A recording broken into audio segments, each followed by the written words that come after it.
C'est un cadeau de Noël dont la Maison Blanche se serait bien passée. Mardi 23 décembre dernier, le ministère de la Justice a rendu public près de 30 000 pages de documents inédits concernant l'affaire Jeffrey Epstein. Si le nom de Bill Clinton y apparaît, c'est l'implication de Donald Trump qui focalise l'attention.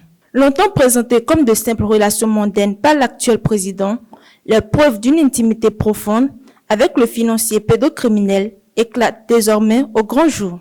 Après avoir promis la transparence lors de sa campagne, l'administration Trump a finalement cédé sous la pression d'une loi votée au Congrès.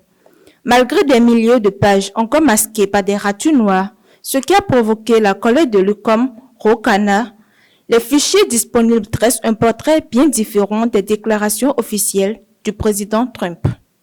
Le dossier contient des éléments qui contredisent frontalement les dénégations passées du président. Le Lolita Express, un email interne de procureurs fédéraux, révèle que Trump a voyagé sur le jet privé d'Epstein bien plus souvent qu'admis. On dénomme désormais au moins 8 vols entre 1993 et 1996. Plus troublant, sur l'un de ces vols en 1993, les seuls passagers listés étaient Epstein et Trump, une jeune femme de 20 ans. Parmi les images saisies par le FBI au domicile d'Epstein et révélées 19 décembre, plusieurs montrent une familiarité évidente.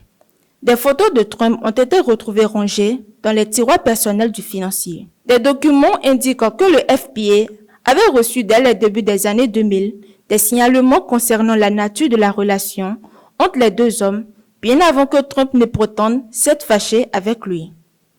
Pour ceux qui découvrent l'affaire, Jeffrey Epstein était un richissime financier qui utilisait sa fortune pour entretenir un vaste réseau de trafic sexuel sur mineurs. Avec sa complice Ghislaine Maxwell, il recrutait des adolescentes pour des massages qui tournaient aux abus sexuels dans des villas de luxe. Arrêté en 2019, il a été retrouvé mort dans sa cellule avant son procès. Trump a toujours affirmé qu'il n'était qu'une connaissance lointaine, mais des documents déclassifiés prouvent que le lien était structurel, incluant des voyages privés et des réceptions communes régulières. Alors que le ministère de la Justice tente de minimiser ces documents en les qualifiant de crimes sensationnalistes, l'opposition démocrate du Sénat, menée par Chuck Schumer, demande une transparence totale sur les 10 co-conspirateurs potentiels mentionnés dans les dossiers.